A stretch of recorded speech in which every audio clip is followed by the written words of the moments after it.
Hey everybody, welcome back. I think it's time that we had that awkward conversation about gravity. We all know it's been around, we've all experienced it, but we really need to know more about what it does to motion, okay? I think that we all have a basic understanding and that gravity pulls things downward, okay? You've had the experience, you fell down, you pulled yourself back up, you moved on, right?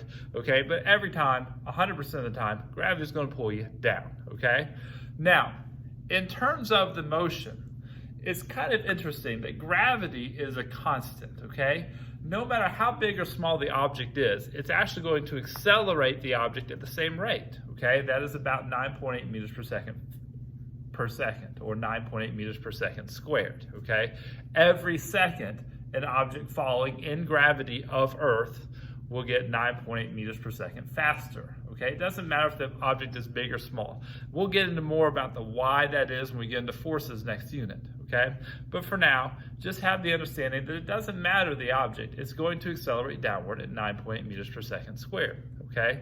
Meaning every second something falls, it'll get 9.8 meters per second faster. If an object falls for 1 second, it's going to be going 9.8 meters per second after that. After 2 seconds, it'll be twice as fast, that's 19.6 meters per second.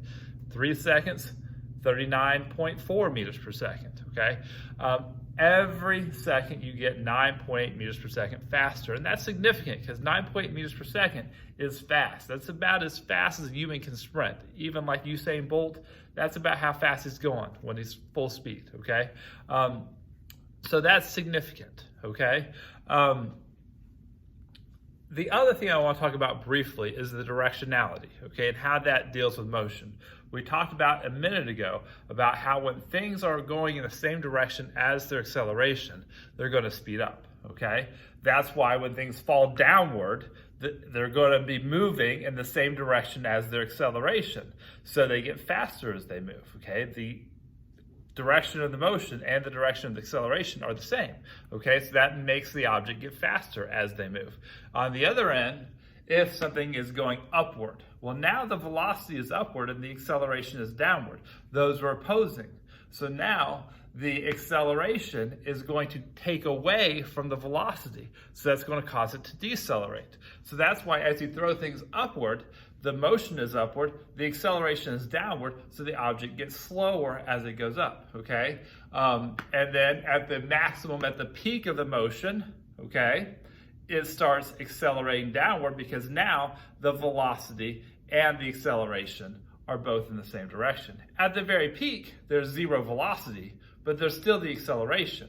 The acceleration of gravity is constant, it never goes away.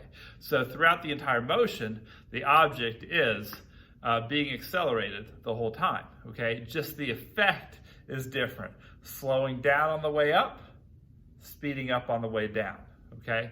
But gravity is doing its work the entire time, pulling everything down, accelerating things down, changing the velocity every second. That's what acceleration is.